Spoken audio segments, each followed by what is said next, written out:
どうも皆さんこんにちは、キャベツです。皆さんゲームやってますか？最近のゲームって非常にボリュームがあって、昔では1日でゲームクリアとかできてたんですけど、最近は1ヶ月やってもクリアできなかったりと困っております。そんなあなたの時間をさらに奪ってしまうゲーム、それが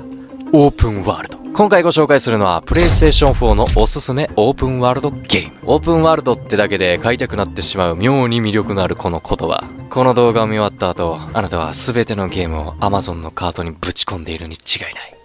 では行きましょう。10位、夏色ハイスクール青春白書。転校初日の俺が幼馴染と再会したら報道部員にされていて、激写少年の日々はスクープ大連発で依頼がモデルなのになぜかマイメモリーはパンツ写真ばかりという現実と向き合いながら考えるひと夏の芝の学園生活と赤裸々な恋の行方。おすすめに入れるか非常に悩みました。だってこれ完全に男しか買わんやん。でも待ってください、魅力を説明させてください。今作は D3 パブリッシャーから2015年6月4日の発売付けの PlayStation 3と PlayStation 4用のオープンワールド学園恋愛アドベンチャーゲーム。夢ヶ島高等学園に転入してきた少年となって3ヶ月後に再び転校するまでの間、ひと夏の思い出という名の盗撮を繰り返して青春を謳歌する犯罪者の物語です。強制入部させられたカメラマンとして女子生徒のパンツの写真を撮れるほか、キャラクターたちのコミュニケーションをしたり、のんびりと釣りをしたりと自由に過ごすことが可能となっております。ただし公序良俗に反することをすると不審者ゲージが増加します。当たり前ですよね。ゲージがマックスになると警察官に追いかけられ、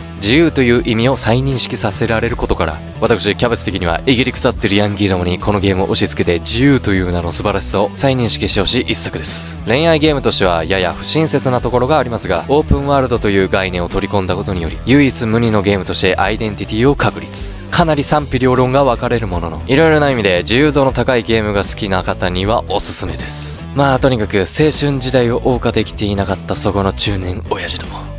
やってみな。第9位、アサシンクリードオリジンズ。ほぼ毎年新作が出ている印象のあるアサシンクリードシリーズ第11作品目の今作が第9位。アサシンクリードシリーズの第11作目であるアサシンクリードオデッセイでは、今作は紀元前431年の古代ギリシャを舞台としたオープンワールドアクションゲーム。アクションゲームの側面も持ちながら、メインはステルス操作。身を潜めている時の緊張感からの敵を倒した時の爽快感はハマること間違いなし。前作までよりも大胆になったアクションや、相変わらず広大すぎて嫌になるほどのマップを舞台に、今作は主人公男と女から選択できるようになっています。またシリーズ初のマルチエンディングを採用しているので、自分の選択肢がストーリーに大きく影響し、多数のエンディングが用意されているので、やり込み要素も楽しめる内容となっております。ストーリー自体はほぼ独立しているので、シリーズをプレイしていなかった人もぜひ今作から始めてはいかがでしょうか。第8位、Days Gone。Days Gone はパンデミックで荒廃した世界を舞台に、一人の男が必死に生き延びながら自らの生きる意味を探す旅をするオープンワールドゲーム。フリーカーと呼ばれる感染者や凶暴化した動物たちを相手に繰り広げるサバイバルアクションはスリル満点。このゲームで特徴的なのは、数百体からなるフリーカーの大軍を倒すために戦略が必要となってくる点です。つまり大軍を相手にする無双ゲームではなく、しっかりとステルスを利用して弾薬も節約しながら着実に進める硬派なゲームなんです。ひとたびゾンビに見つかってしまえば、雪崩のように大軍が襲いかかり、しっかり準備していないとなすすべもなく即死。各地にはキャンプと呼ばれる生存者のコミュニティがあり、キャンプから様々な依頼を受けていくことなどで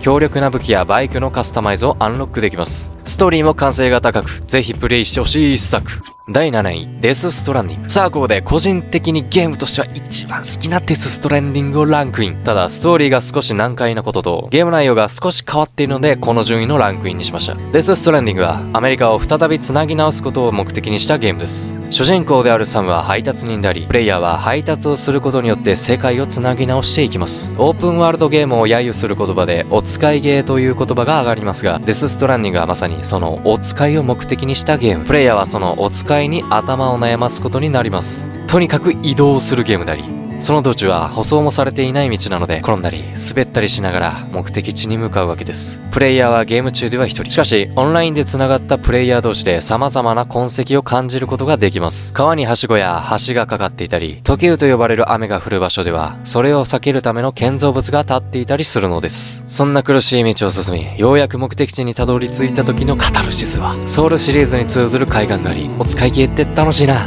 という気分になるに違いない。デスストランディングの世界では敵と戦闘することもあり、また BT と呼ばれる敵も出現し、やむを得ず戦闘にまで至ることがあります。ただしあくまでこのゲームの目的は分断されてしまったアメリカを再び繋いでいくこと。戦闘が第一目的では決してありません。細部にまで作り込まれた今作、新しい世界を覗きたいあなたにおすすめしたい、そんなゲーム。第6位、スカイリム。私キャベツがキャベツという名を名乗るきっかけとなったこのゲーム。昔ですね、キャベツしか食べてはいけないスカイリムという動画を作ったことでこの名前になってしまいました。そんな今作、とにかく自由すぎるにつきます。ドラゴンの魂を吸収する能力を持つ伝説の存在、ドラゴンボーンとして広大なファンタジー世界を旅するオープンワールド RPG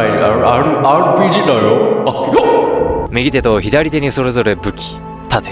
魔法など好きなアイテムを装備して自分だけのバトルスタイルを確立できます。とにかく自由度が高く、ドラゴンボーンの使命を全うする無実の人々を傷つけ悪党になる。魔法学校に入学し呪文の道を極める。吸血鬼と化して人間の生き地を求めてさまようなど、自分だけの物語を作ることができます。パソコン版ならモッドが尋常ではない数を有しているので、全員裸にしてムフムフしたり、ドラゴンを機関車トーマスに変えて笑うこともできます。とにかく自由すぎて何をすればいいのか迷ってしまうこともありますが、じっくりと楽しめる名作です。第5位、ホライゾンゼロダーン。本作は文明崩壊後の地球を舞台にちょいブスのアーロイの冒険を描いたオープンワールド型のアクションゲーム。本作の魅力は何といっても戦略的なバトルシステム。主人公のちょいブスのアーロイはフォーカスという機器によって敵である機械銃の弱点を見ることが可能で、燃料タンクを狙い撃ちしたり、角などの部位を破壊してから追い詰めたり、罠を仕掛けてじっくり待ったりと様々な方法で狩りを楽しめます。またオープンワールドで再現されたフィールドには大自然に飲み込まれた高層ビルや自動車といった前の時代の遺産が点在。探索要素として過去の人類が残したボイスメッセージやテキストログというものが残されており、過去に何が起こったのか想像を膨らまさ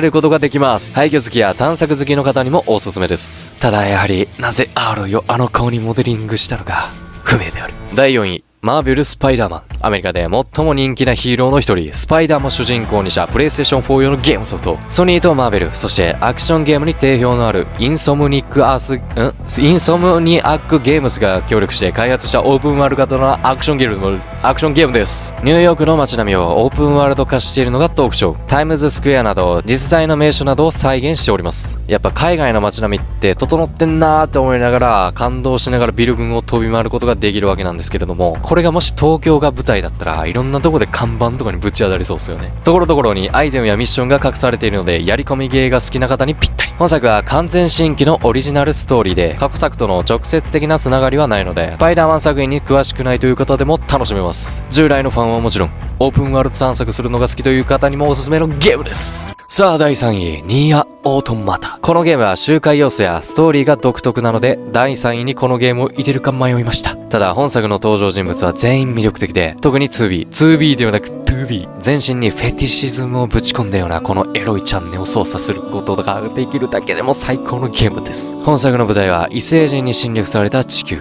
人類は月面に避難しており、地球は異星人の兵器、機械生命体がうろついています。かつてはコンクリートジャングルだった場所も今となっては草木に侵食され、野生動物が住み着いていたり、あるいは砂漠化し一面砂だらけになっていたりします。制作はベヨネッタやメタルギアライジングといったアクションがすんばらしいゲームたちを手掛けたプラチナゲームスが担当。今作にもそのアクションの系譜があり、操作しているだけで気持ちよくストレスを全く感じません。考えてもみてください。物憂げな華奢で美人のチャンネがでかい武器を振り回す姿を買うしかないやん。まだニーアオートマタは一周しただけではストーリーが完結せず、ちゃんとしたエンディングを見るには最低3周、トゥルーエンディングを全て見るには4周する必要があります。とはいえ完全に周回と言えるのは2周目くらいで、3周目は全く内容が違いますので、さらに4周目はチャプターからラスボス戦まで飛んで選択肢を選び直すだけとなっております。ストーリー自体なかなか癖があるのでかなり人を選ぶのですが、この世界観と雰囲気は唯一無二の神ゲーでした。第2位、レッドレッドリデンプション2。今作はアメリカのゲーム市場で最も売れたソフト、グランドセフトオート5を開発したことで有名なロックスターゲームスのゲームソフトです。西部時代をテーマにしたアクションゲーム。舞台は1899年のアメリカ。カウボーイや無法者たちが集まる街、バレンタイン。商業都市サンドニー、沼地の植民地、ラグラスなど、広大なアメリカの大地がオープンワールドで再現されております。どこで何をするかプレイヤー次第。とにかく何でもできます。武器となる銃は当時のオールドスタイルなものや投げ縄など歴史を感じさせるものばかりです。車やバイクではなく馬で世界を駆け巡るのも粋でしょう。善行を続けていればいい人に、悪行を重ねれば悪い人へとストーリーが変化していく名誉ゲージを採用。善人ルートをたどってギャングから構成していくのもよし、悪人ルートを突き進んでもよし、自らの人間性が試されるかもしれない超良作です。さあ第1位はウィッチャー3。栄えある1位に輝いたのはウィッチャー3。ファンタジー小説をゲーム化した剣と魔法を駆使するウィッチャーとして世界を旅する物語。人間や獣の相手には鋼の剣、怪物相手には魔除けの力を秘めた銀の剣を使い分け、異世界から現れるワイルドハントと戦い、各地の街ではウィッチャーへの依頼をこなしたりなど、豊富なストーリーとクエストの両方が作り込まれております。とにかくこのゲームはストーリーが素晴らしい。順調ではないほどの数のクエストに続き、人々の内情をうまく見出す物語の展開には本当に鳥肌が立ちまくります。ただなんといっても素晴らしいのは女キャラたちの美貌ですよ。見てください。この幼芸のくせにヒロインたちがみんな美人。どこぞの機械ハンターとはえらい違いだなおい。また今作のストーリーはマルチエンディングとなっており、主人公ゲラルトとほぼ娘のようなシリラとの物語が描かれております。記憶を消してもう一度プレイしたいゲーム第一でもあります。このゲームみんなやってみな。さあということでいかがだったでしょうか。やっぱりオープンワールドゲームってめちゃくちゃ魅力的っすよね。どれだけ内容がクソでもグラフィックとオープンワールドがあればもう大体買っちゃう的なとこありません？あるよな。まあでも今後やっぱりオープンワールドが主流になっていくと思うので、もうプレイステーション5とか今後のゲームはとにかく期待がありまくる。ということでこの動画が良かったらチャンネル登録やグッドボタン。Twitter や Instagram もやってるので登録お願いします。では次の動画で会いましょう。キャベツでした。ほらまた。